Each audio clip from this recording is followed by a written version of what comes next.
46 दिन की लड़ाई के बाद हमास और इसराइल के दरमियान जारी जंग के अंदर सीज फायर अनाउंस हो गया है। कल के एपिसोड में मैंने आपको बताया था शाम को कि अगले 24 घंटों के अंदर कभी भी सीज फायर की अनाउंसमेंट हो सकती है, क्योंकि टॉक्स जो है वो एडवांस्ड लेवल तक पहुंचे हुए थे ऑलरेडी। तो वो रात देर से अनाउंसमेंट हो गई। अब उसकी डिटेल्स क्या हैं, किन शराइत पे ये सीज़ फायर हुआ है, इस पे अभी बात करते हैं। सारी डिटेल्स आपको बताता हूँ कि कंडीशंस कौन कौन सी रखी गई हैं दोनों साइड्स की जानिब से।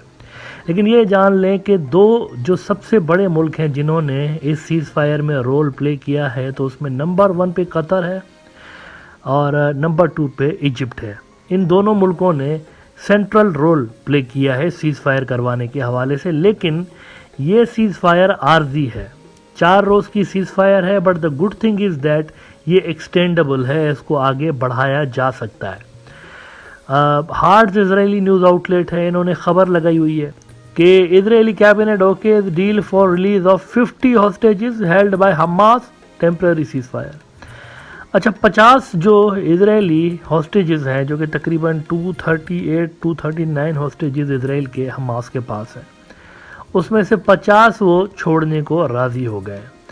शुरुआती तौर पर जो डील चल रही थी वो ये थी कि हमास वाले 600 के करीब अपने हॉस्टेजेस छुड़ाने के लिए इनको दबाव डाल रहे थे कि आप हमें 600 हॉस्टेजेस दें, हम आपको 50 देते हैं।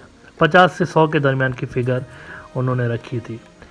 लेकिन ये टॉक्स चलती रहीं और आखिर में इस पे एग्रीमेंट हुआ कि 1 का 3 का फार्मूला होगा। 1 का 3 यानी इधर से हमास वाले 1 इजरायली छोड़ेंगे तो उसके बदले में वहाँ से इजरायली जो है वो 3 फ़लस्तीनी जो है वो छोड़ेंगे। इनिशियल लेवल पर 19 साल से कम की एज के जो लोग हैं उनको रिहा करने का फैसला किया गया है दोनों तरफ से। फ़लस्तीनी जो प्रिजनर्स इजरायली कैंपों के अंदर हैं वो जो रिहा होंगे वो 150 तकरीबन रिहा होने जा रहे हैं इनके 50 के बदले में। तो वो यानी 19 साल के कम के एज के होंगे जो रिहा वहाँ से होंगे, और इधर से भी जो हमास वाले छोड़ रहे हैं वो 19 साल से कम वाली एज के इजरायली जो प्रिजनर्स हैं वो छोड़ रहे हैं। अब सीज़ फायर की जो कंडीशंस हैं वो कंडीशंस ये हैं कि दोनों अतराफ से जो फायरिंग का तबादला है या मार धाड़ जो चल रही है शदीद किस्म की, वो 4 रोज़ के लिए बंद रहेगी। इजरायली भी जहाँ हैं वहीं पे रुक जाएंगे, वो अंदर घुसते चले आ रहे थे तो जहाँ पर वो हैं उधर ही वो रुक जाएंगे। और यहाँ हमास वाले भी कोई कार्रवाई नहीं करेंगे, ना उनके टैंकों को धबड़दूस करेंगे 4 दिन तक, और ना उनके सोल्जर्स को धबड़दूस करेंगे। मीनवाइल रफ़ा की जो क्रॉसिंग है वो खोल दी जाएगी और सैकड़ों की तादाद में ट्रक जो वहाँ पर ऑलरेडी खड़े हुए हैं रफ़ा के उस साइड पे, इजिप्ट वाली साइड पे, सैकड़ों की तादाद में लंबी कतारें कई किलोमीटर्स की वहाँ पर मौजूद है।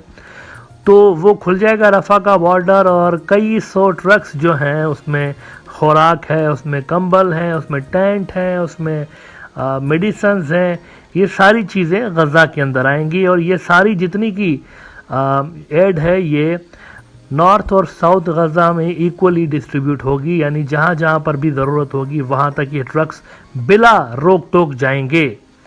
और इस काम के लिए, इस मूवमेंट के लिए प्लस सिविलियन मूवमेंट के लिए, यानी अगर नॉर्थ का बंदा साउथ गज़ा जाए और साउथ का नॉर्थ जाए तो शाराए सलाहुद्दीन जो है, जो कि मेन शारा है गज़ा की, सारे गज़ा को जोड़ती है, शाराए सलाहुद्दीन पे जो मूवमेंट है वो अनरिस्ट्रिक्टेड होगी।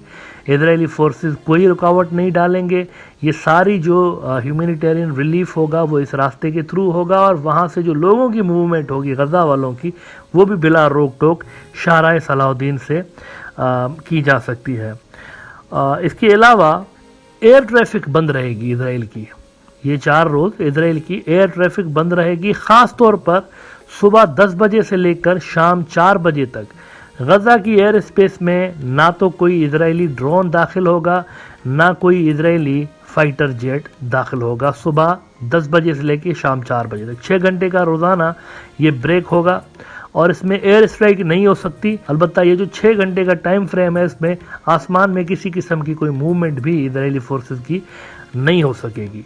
इससे 4 दिन के वक्फे के अंदर इजरायली फोर्सेस किसी को अटैक नहीं कर सकती, किसी को गिरफ्तार नहीं कर सकती गज़ा स्ट्रिप के अंदर 4 रोज़ के दरमियान।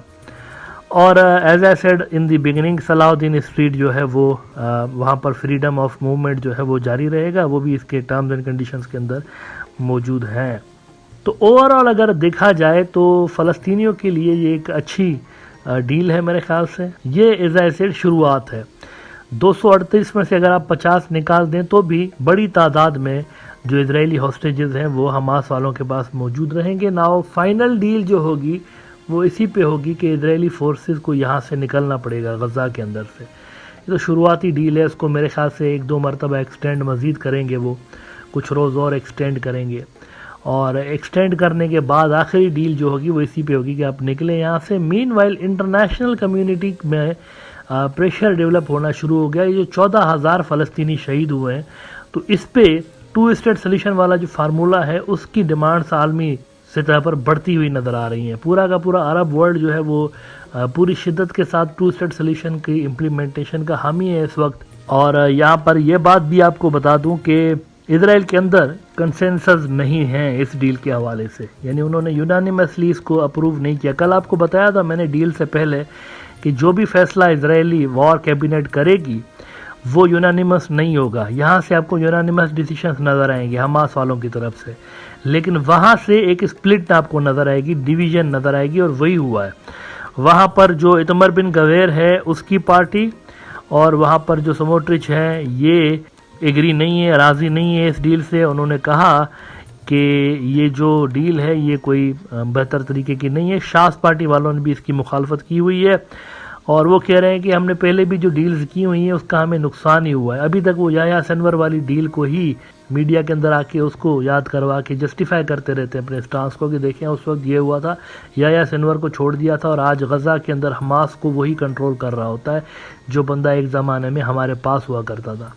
لیکن وہاں پر ہاسٹیجز کی جو فیملیز ہیں اسرائیل کے اندر ان کا پریشر اتنا شدید ہے، کیونکہ دیکھیں روزانہ کی تعداد میں لاکھوں لوگ نیتن یاہو کے آفس کے باہر، نیتن یاہو کے گھر کے باہر جمع ہو رہے ہیں، اور وہاں کا میڈیا جو ہے وہ لٹرلی ہاتھ دھو کے نیتن یاہو کے پیچھے پڑا ہوا ہے، کیونکہ دیکھیں 46 دن ہوئے ہیں، 46 ڈیز اسرائیلی فورسز اندر آئی ہوئی ہیں غزہ کے اندر، اور ان کو کسی قسم کا کوئی کلو ہی نہیں مل رہا کہ ہاسٹیجز گئے تو گئے کدھر۔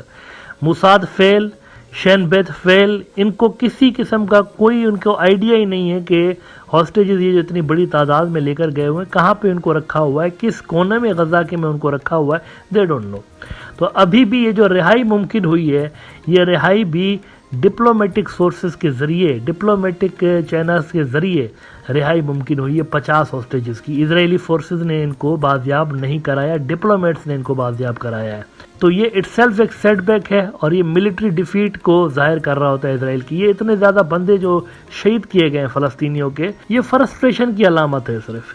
ملٹری لیول پر اگر آپ دیکھیں تو اسرائیل کو خاطر خواہ کامیابیاں اس سارے کے سارے جھمیلے کے اندر حاصل ہوئی نہیں ہے۔ بہرحال اوور آل اگر دیکھا جائے تو یہ ایک اچھی ڈیولپمنٹ ہوئی ہے، جنگ بندی کا ہونا ایک پازیٹیو ڈیولپمنٹ ہے۔ اب دیکھنا یہ ہے کہ 4 روز کے بعد کیا ہوتا ہے۔